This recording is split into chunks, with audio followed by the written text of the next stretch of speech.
नमस्कार बच्चों, कैसे हैं आप सब। आशा करती हूँ आप सभी अच्छे होंगे, स्वस्थ होंगे, खुश होंगे और अपनी पढ़ाई भी अच्छे से कर रहे होंगे। तो जैसा कि आप सभी जानते हैं, मैं हूँ आपकी हिंदी की अध्यापिका और मैं स्वागत करती हूँ आप सभी का आईसीटी वर्चुअल क्लासरूम में। और आज हम यहाँ पर एकत्रित हुए हैं पढ़ने के लिए क्लास 7th की हिंदी। क्लास 7th की हिंदी में हम यहाँ पर पढ़ेंगे आज हमारे हिंदी व्याकरण का पाठ पत्र लेखन। देखिए, हमने अपने हिंदी व्याकरण में काफी सारी चीजें यहाँ पर पढ़ ली हैं और जिनमें से एक सबसे महत्वपूर्ण पाठ हमारा आता है पत्र लेखन यानी कि लेटर राइटिंग। पत्र लेखन आप जब छोटी क्लासेस में होते हैं तभी आपको सिखा दिया जाता है कि आप किस तरह से पत्र लिखेंगे। पत्र लेखन में ज्यादातर जब आप छोटी क्लासेस में होते हैं तो आपको अनौपचारिक पत्र यानी कि अभी आप यहाँ पर पत्रों के जो भेद है यानी कि टाइप्स हैं वो पढ़ोगे। तो उनमें से होता है एक अनौपचारिक पत्र यानी कि आप किस तरह से अपने मित्र को पत्र लिखते हैं। तो वो सब चीजें आपको छोटी छोटी सिखाई जाती हैं। उसके बाद आपको सिखाया जाता है प्रार्थना पत्र यानी कि स्कूल में आप जो छुट्टी के लिए प्रार्थना पत्र लिखते हैं और अगर वो किस टॉपिक पे है, किस बारे में है, वो सब चीजें आपको यहाँ पर बताई जाती है। तो चलिए स्टार्ट करते हैं कैसे लिखा जाता है यहाँ पर लेटर यानी कि कैसे लिखा जाता है पत्र, क्योंकि पत्रों की महत्ता आप सभी ने पढ़ी है। पत्र कितने ज्यादा इंपॉर्टेंट होते हैं, कितने ज्यादा महत्वपूर्ण होते हैं। देखिए क्या होता है कि इंसान की बातचीत का, बोलने का माध्यम जो होती है वो होती है भाषा। ठीक है, भाषा के माध्यम से ही हम क्या करते हैं, अपने विचारों का आदान प्रदान करते हैं, एक दूसरे को अपने विचार बताते हैं। अब देखिए, विचार बताने के हमारे यहाँ पर दो मेन तरीके होते हैं, एक होता है मौखिक, एक होता है लिखित। मौखिक तरीके से हम कैसे बताते हैं, अपनी बात को बोल कर बताते हैं, यानी कि हम मुंह से बोल देते हैं और सामने वाला व्यक्ति हमारी बात को समझ जाता है, तो हम उसे कहते हैं भाषा को व्यक्त करने का, भावों को व्यक्त करने का मौखिक माध्यम। उसी में आता है आपका दूसरा पार्ट जिसमें हम अपने भावों को लिखकर व्यक्त करते हैं। लिखकर व्यक्त करना यानी कि आप कोई भी, देखिए मौखिक में आपकी कौन कौन सी बातें आ जाती हैं, जैसे मैं आपको अभी पढ़ा रही हूं, मैं केवल और केवल आपको मुंह से बता रही हूं कि क्या होता है पत्र। ठीक है, इसी तरह से समाचार पत्र, समाचार जो रीड किए जाते हैं, न्यूज चैनल्स जो समाचार आते हैं वो क्या करते हैं, वो आपको पढ़कर बताते हैं, आपको सुनाते हैं। ठीक है, रेडियो, रेडियो इसका माध्यम है। रेडियो में क्या होता है कि आप क्या करते हैं, केवल और केवल सुनते हैं। तो उसमें आप इंफॉर्मेशन को, सूचनाओं को, विचारों को कैसे सुनते हैं, कैसे एक तरह से समझते हैं, सुनकर, चीजों को आप सुनते हैं। और कोई भी जब आप आपस में बात करते हैं तो आप किस तरह से बातें समझते हैं, सुनकर। तो ये हो गया आपका भाषा का मौखिक माध्यम। एक होता है आपका विचारों को व्यक्त करने का लिखित माध्यम, यानी कि आप किस तरह से अपने विचार व्यक्त कर रहे हैं, लिख कर। जैसे सुबह सुबह आपके घर में आता है न्यूज़पेपर, तो न्यूज़पेपर क्या है, भाषा का लिखित माध्यम है। इसी तरह से कोई दूर व्यक्ति अगर रहता है, तो पहले के जमाने में क्या होता था कि आजकल के तो संचार के साधन जो है वो चेंज हो गए हैं, बदल गए हैं। अब क्या होता है, हम सीधे फोन घुमाते हैं और 2 मिनट में हम अपनी सारी बात कह देते हैं। लेकिन पहले क्या होता था कि ये जो पत्र है ये बहुत ज्यादा महत्वपूर्ण होते थे, चिट्ठियां लिखी जाती थी, लेटर्स लिखे जाते थे। लेकिन अब देखिए, कॉमन तौर पर, सामान्य तौर पर जो अनौपचारिक पत्र हैं उनका चलन थोड़ा सा कम हो गया है। यानी कि अनौपचारिक पत्र, अब आप अपने मित्र को पत्र नहीं लिखते, आप फोन करते हैं। अपने नाना नानी, अपने दादा दादी को आप लेटर नहीं लिखते, आप फोन करते हैं। आप अपने मित्रों को, अपनी बुआ को, अपनी मौसी को आप लेटर नहीं लिखते, आप वीडियो कॉल करते हैं, फोन करते हैं। तो थोड़ा सा आपका एक तरह से तरीका चेंज हो गया है पत्रों को लिखने का, यानी कि थोड़ा सा आपके अनौपचारिक पत्र जो है वो थोड़ा सा कम लिखे गए, लिखने एक तरह से चलन में है। लेकिन आज भी पत्रों की महत्ता कम नहीं हुई है, यानी कि पत्र जो है आज भी उतने ही चलन में है, चाहे आप किसी भी सरकारी ऑफिस में जाओ, किसी कार्यालय में जाओ, किसी स्कूल में अगर आपको छुट्टी लेनी है तो आपको वहां पर भी प्रार्थना पत्र देना होगा, फीस माफी करवानी है तो वहां पर भी प्रार्थना पत्र देना होगा, या आपको अपने शहर के किसी नगर निगम अधिकारी को पत्र लिखना है, बिजली विभाग को लिखना है, जल संस्थान को लिखना है, तो आप लेटर्स के द्वारा ही, वहां पर बोलकर काम नहीं चलता, वहां पर आपको अपनी बात को लिखकर एक तरह से व्यक्त करना होता है। तो पत्र बहुत ही ज्यादा महत्व रखते हैं आज के समय में भी, भले ही इनका चलन थोड़ा सा कम हो गया हो, लेकिन महत्व बिल्कुल भी कम नहीं हुआ है।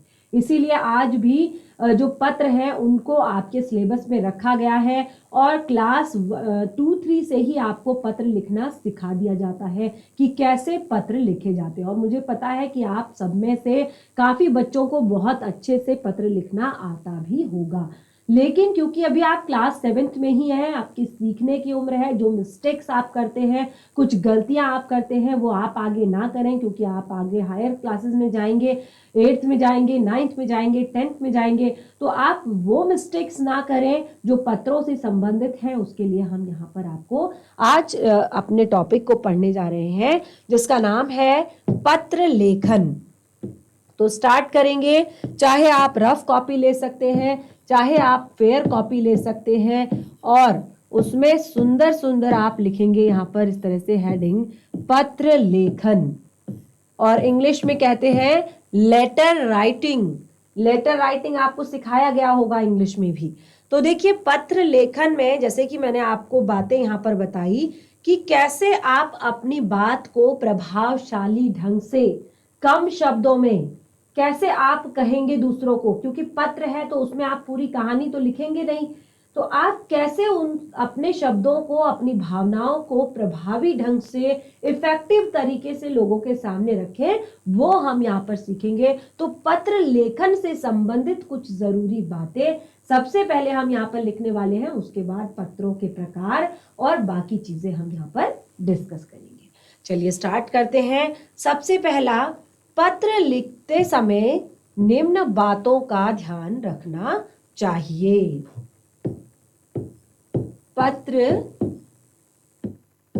लिखते समय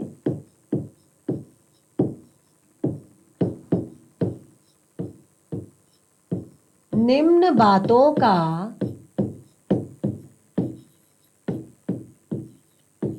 ध्यान रखना चाहिए।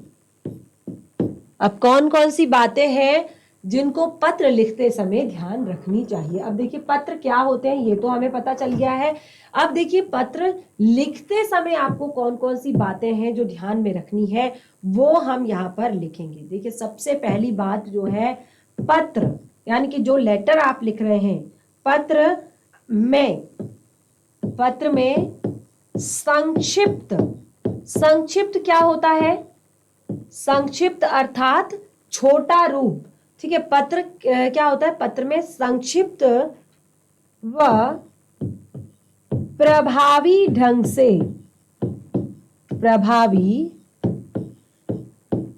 से बात लिखी गई हो। यानी कि पत्र में जो भी बात लिखी जाए वो कैसी होनी चाहिए? प्रभावी ढंग से लिखी हुई होनी चाहिए, इफेक्टिव तरीके से लिखी हुई होनी चाहिए। और सबसे पहली मेन बात है कि संक्षिप्त होनी चाहिए। ऐसा नहीं कि पूरी कहानी आपने उसमें लिख दी, पढ़ने वाला बोर ही हो जाएगा और आपके पत्र का उस पर कोई भी प्रभाव नहीं पड़ेगा। दूसरी बात यहाँ पर है जिसको हमें समझनी है, जिसको हमें याद रखनी है।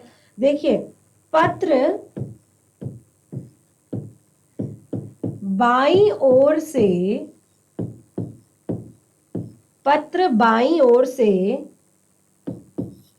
लिखना आरंभ, पत्र बाईं ओर से लिखना आरंभ करना चाहिए। पत्र को बाईं ओर से, लेफ्ट साइड से लिखना शुरू करना चाहिए। ठीक है, बाईं ओर से लिखना चाहिए। नंबर 3, तीसरा पॉइंट है यहां पर आपका, सबसे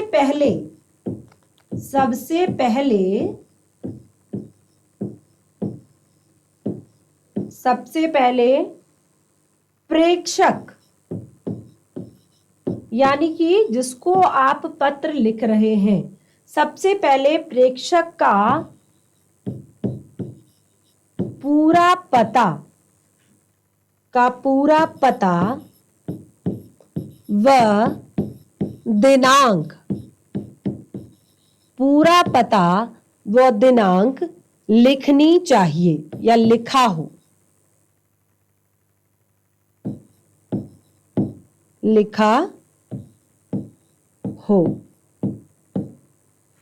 सबसे पहले क्या करना चाहिए कि प्रेषक का, यानी कि जिसको आप पत्र लिख रहे हैं, उसका पहला पूरा पता व दिनांक लिखा होना चाहिए सबसे ऊपर।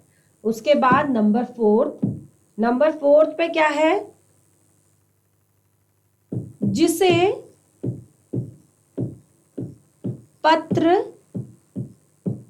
भेजा जा रहा है। अब देखिए, प्रेषक का नाम पता आपने लिख दिया। अब आप जिसको पत्र लिख रहे हैं, जिसे पत्र भेजा जा रहा है,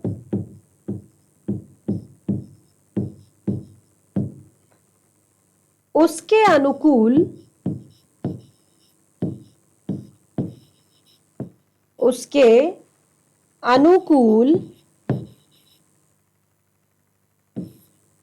संबोधन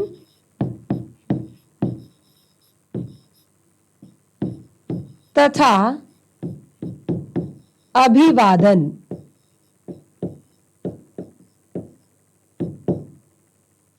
उसके अनुकूल संबोधन व अभिवादन लिखना चाहिए। अब क्या होता है संबोधन, क्या होता है अभिवादन, क्या होता है संबोधन और क्या होता है अभिवादन। हमने कहा कि जिसको पत्र लिख रहे हैं, जिसे पत्र भेज रहे हैं, उसको उसके अनुकूल संबोधन या अभिवादन लिखना चाहिए।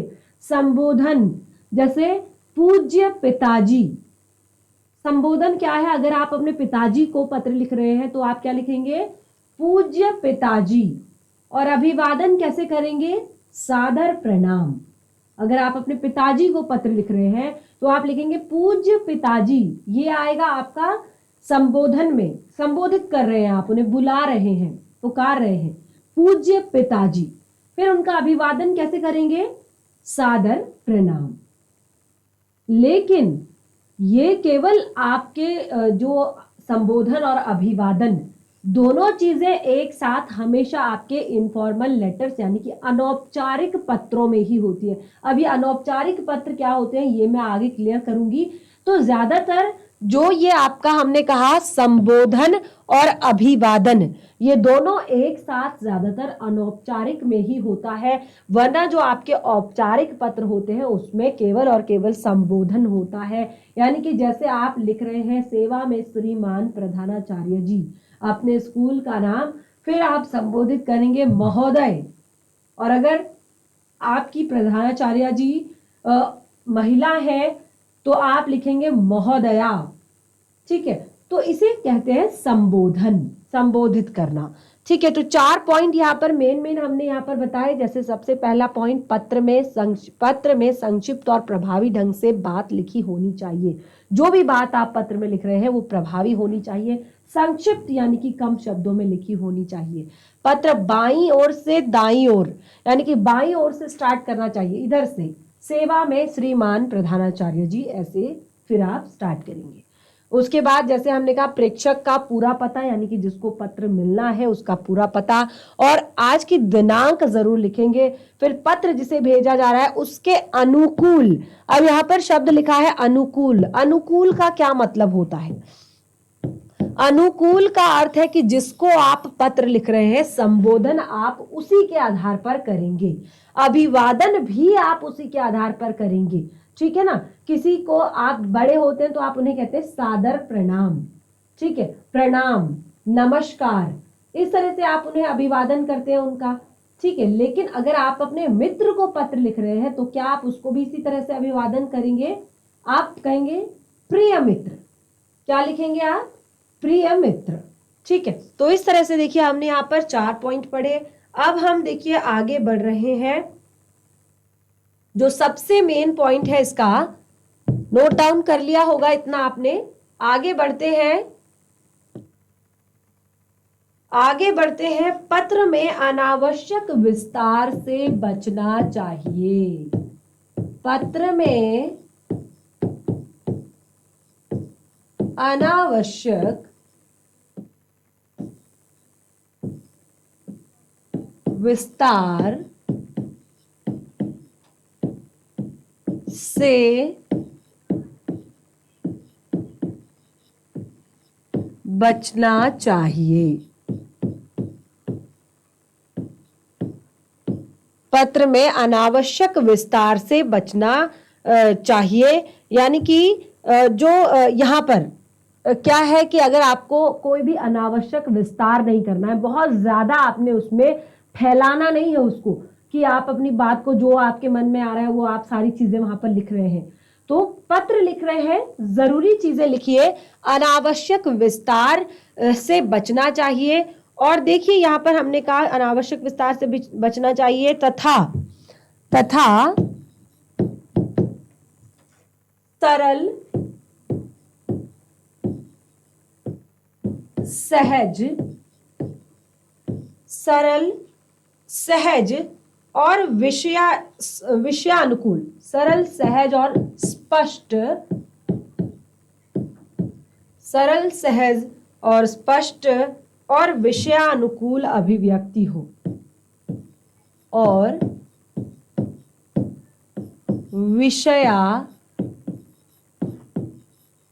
विषयानुकूल, यानी कि विषय के आधार पर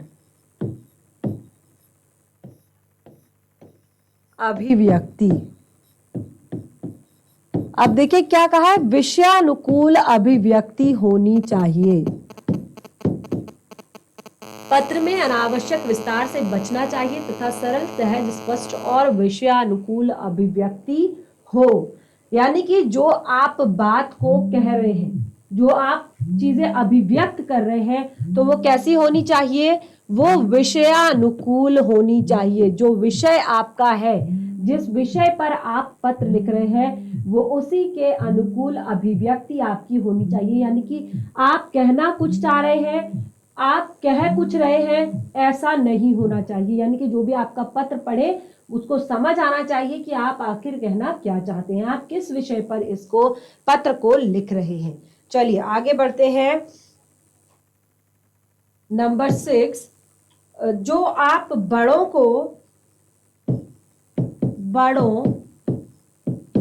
व अधिकारियों, बड़ों को या अधिकारियों को लिखे पत्र, जो आप बड़ों को लिखते हैं पत्र या अधिकारियों को लिखते हैं पत्र, लिखे पत्र की भाषा, जो आप बड़ों को लिखते हैं और अधिकारियों को लिखते हैं, उस पत्र की भाषा कैसी होनी चाहिए? आदरपूर्ण होनी चाहिए। वैसे तो हर एक पत्र की भाषा आदरपूर्ण होनी चाहिए, लेकिन अगर आप अपने मित्र को लिख रहे हैं तो अपनी भाषा में आप लिख सकते हैं। लेकिन आप जब किसी बड़े अधिकारी को या अपने परिवार में बड़ों को पत्र लिख रहे हैं तो भाषा कैसी होनी चाहिए? आदरपूर्ण होनी चाहिए, आदरपूर्ण। और तथा छोटों, और जब आप छोटों को पत्र लिख रहे हैं, छोटों व आत्मीय व्यक्ति,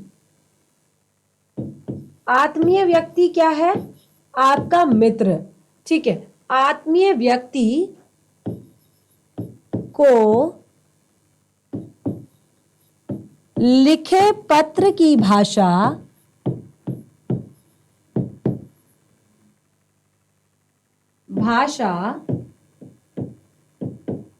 स्नेहपूर्ण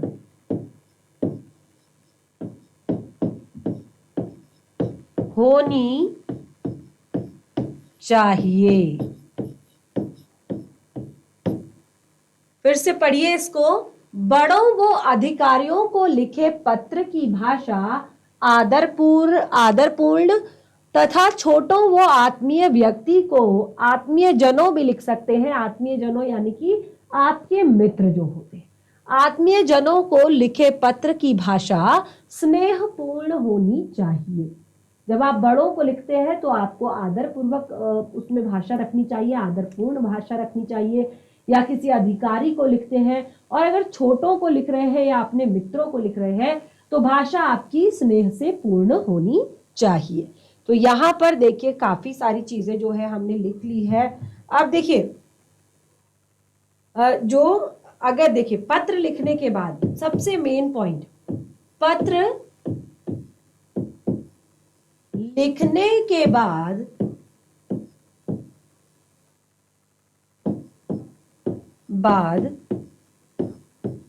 एक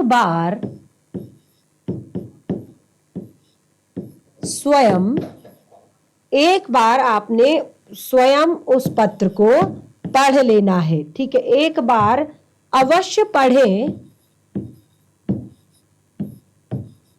एक बार अवश्य पढ़ें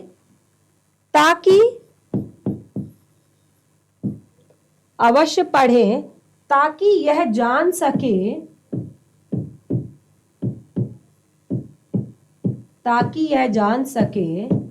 कि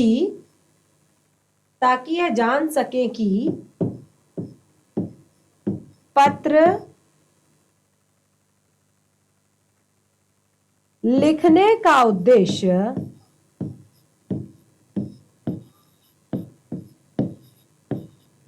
उद्देश्य पूर्ण हुआ या नहीं। पत्र लिखने के बाद एक बार स्वयं अवश्य पढ़ लें ताकि यह जान सकें कि पत्र लिखने का उद्देश्य पूर्ण हुआ है या नहीं। पत्र आपने लिख दिया, आपने उसे पढ़ा नहीं, तो उसके बाद भी क्या होगा कि कई बार आप क्या करते हैं कि भावनाओं में हम, देखिए बातों बातों में हम जो एक्स्ट्रा बातें हैं वो हम कह देते हैं, लेकिन जरूरी टॉपिक पर हम नहीं पहुंच पाते हैं। तो देखिए क्योंकि पत्र जो है आप किसी, चाहे वो बड़े अधिकारी को लिख रहे हैं, चाहे वो अपने से बड़ों को लिख रहे हैं, चाहे अपने से छोटों को लिख रहे हैं, शुरू में ही मैंने आपको बताया कि पत्र जो है संक्षिप्त होने चाहिए और प्रभावी ढंग से लिखा होना चाहिए। तो यदि आपने पत्र को लिखने के बाद एक बार पढ़ लिया और आपने देख लिया कि पत्र जिस लिए आप पत्र लिख रहे हैं उस उद्देश्य की पूर्ति हो रही है या नहीं, तो देखिए आपने देखा कि उद्देश्य की पूर्ति हो रही है, यानी कि मैंने पत्र सही लिखा है, तो बहुत अच्छी बात है। अगर नहीं लिखा है तो आप उसको दोबारा लिख सकते हैं। तो इसीलिए यहाँ पर कहा है कि जो पत्र लिखने के बाद उसे एक बार जरूर पढ़ लें। तो इस तरह से हमने यहाँ पर कुछ पॉइंट्स जो है पत्र लेखन से संबंधित डिस्कस किए। अब हमारा अगला जो बहुत ही मेन टॉपिक आता है वो है पत्रों के प्रकार। पत्रों के प्रकार। अब पत्रों के कौन कौन से प्रकार होते हैं, कितने टाइप के होते हैं पत्र, कौन कौन से होते हैं पत्र? चलिए, पत्रों के मुख्य रूप से दो प्रकार होते हैं, या पत्र मुख्यतः दो प्रकार के होते हैं। पत्र मुख्यतः दो प्रकार के होते हैं। अब कौन कौन से दो प्रकार के होते हैं? औपचारिक पत्र, दूसरा है अनौपचारिक पत्र।